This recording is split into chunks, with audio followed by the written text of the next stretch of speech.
Hello everyone, welcome back to my YouTube channel. ഇന്ന് ഞായറാഴ്ച. ഇന്നുകൂടെ ഞങ്ങൾ എല്ലാവരും ഇവിടെ ഒത്തൊരുമിച്ചുണ്ട്. രാവിലെ ഉണർന്നിട്ട് ഇതുപോലെ മുറ്റത്തേക്ക് ഇറങ്ങി ഇങ്ങനെ കാഴ്ച കണ്ടുകൊണ്ടിരിക്കാൻ നാട്ടിലുള്ളപ്പോൾ സ്ഥിരം എൻ്റെ തൊഴിലാണ്. ഇങ്ങനെ കാഴ്ചയൊക്കെ കണ്ടുകൊണ്ടിരിക്കുന്നതന്നെ നമ്മുടെ മനസ്സിനൊരു വല്ലാത്ത സുഖമല്ലേ. അപ്പോഴേക്കും മമ്മിയുടെ വിളി വന്നു, പള്ളിയിൽ പോകാൻ സമയമായി, വേഗം റെഡി ആയിക്കോളാൻ. അങ്ങനെ ഞങ്ങളുടെ പള്ളിയിലെത്തി. Saint George Malankara catholic church Pazhayarur. ഇതാണ് എൻ്റെ സ്വന്തം ഇടവക. സത്യം പറഞ്ഞാൽ എനിക്ക് ഈ പള്ളിയിൽ വന്ന് വിശുദ്ധ കുർബാന കാണുന്നത് ഭയങ്കര സന്തോഷമുള്ളൊരു കാര്യം തന്നെയാണ്. നമ്മൾ ജനിച്ച് വളർന്ന പള്ളി, നാട്, ഇതൊക്കെ ആർക്കായാലും ഒരു പ്രിയം തന്നെയല്ലേ. നിങ്ങൾക്കും അങ്ങനെ തന്നെ ആവും അല്ലേ?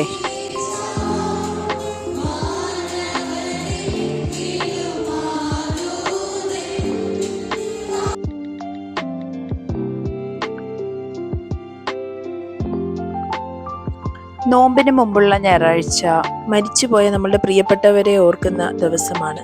അന്ന് സെമിത്തേരിയിൽ എല്ലാവരുടെയും കല്ലറയ്ക്കൽ അച്ഛൻ പ്രത്യേക ധൂപപ്രാർത്ഥനകളും നടത്തും.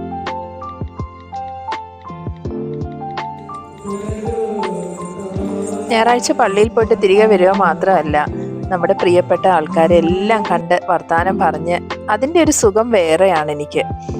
സൈച്ചാനുണ്ട്, ഷൈജു ഉണ്ട്, പിന്നെ സോണി ചേച്ചി, ചിന്നു, ജസിമാമ്മ, ഇവരോടൊക്കെ ഒരിക്കലും മറക്കാൻ പറ്റാത്ത ഒരു സ്നേഹബന്ധമാണ്. എൻ്റെ സ്വന്തം വീട്ടിലെ ആളുകളെ പോലാണ് ഇവരെല്ലാവരും എനിക്ക്. അങ്ങനെ ഞങ്ങൾ പറമ്പിലോട്ടൊക്കെ ഒന്ന് ഇറങ്ങി. കാന്താരി എല്ലാം പഴുത്ത് നിൽക്കുന്നു. അങ്ങനെ നോക്കിയപ്പോഴാണ് 2 ചക്ക വീണ് കിടക്കുന്നത്. ചേച്ചിക്ക് ഈ ചക്കയും മാങ്ങയും തേങ്ങയും ഒക്കെ കണ്ടു കഴിഞ്ഞാൽ ഭയങ്കര വീക്ക്നെസ് ആണ്. ഒരെണ്ണത്തിനെയും വെറുതെ വിടത്തില്ല. അപ്പൊ തന്നെ പോയി അതിനെ പൊക്കി എടുത്തോണ്ട് വന്നു.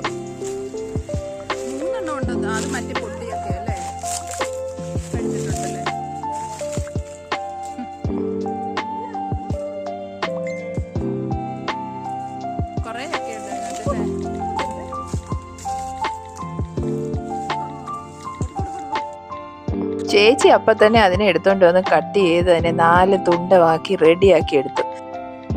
ഡാഡിയും കൂടിയിട്ടുണ്ട്. ഡാഡിക്ക് ഈ ചക്കപ്പഴമൊക്കെ ഭയങ്കര ഇഷ്ടമുള്ള കാര്യമാണ്.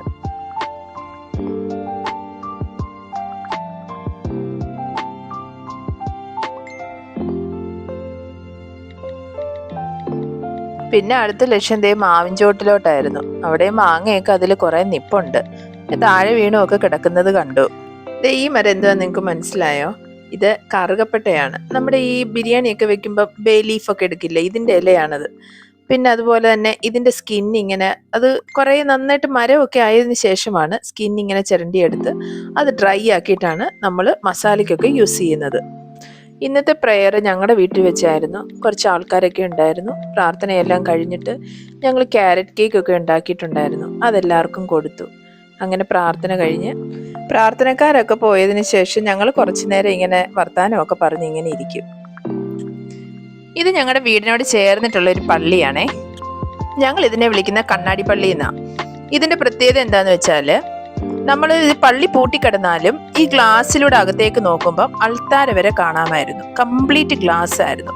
എന്നാൽ സൗകര്യക്കുറവ് മൂലം അവർ ആ പള്ളി കുറച്ച് എക്സ്റ്റെൻഡ് ചെയ്തു. അന്നേരം അതിന്റെ ഗ്ലാസ് ഒക്കെ അവർ മാറ്റി. അടുത്ത ദിവസം വെളുപ്പിനെ ഞങ്ങൾ ഇറങ്ങുകയാണ്.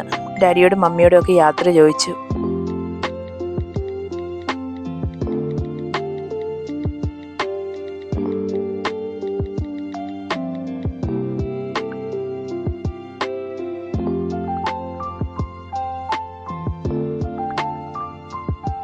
നാട്ടിലോട്ട് പോകുന്ന സമയത്ത് എന്ത് സന്തോഷമായിട്ടാണ് നമ്മൾ പോകുന്നത്.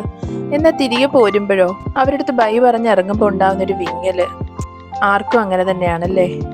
ജീവിതത്തിലെ ഏറ്റവും വലിയ ഭാഗ്യം എന്താണെന്ന് എന്നോട് ചോദിച്ചാൽ ഞാൻ ഒന്നും നോക്കാതെ പറയും, നല്ല മാതാപിതാക്കളുടെ മക്കളായിട്ട് ജനിക്കുക എന്നുള്ളതാണെന്ന്.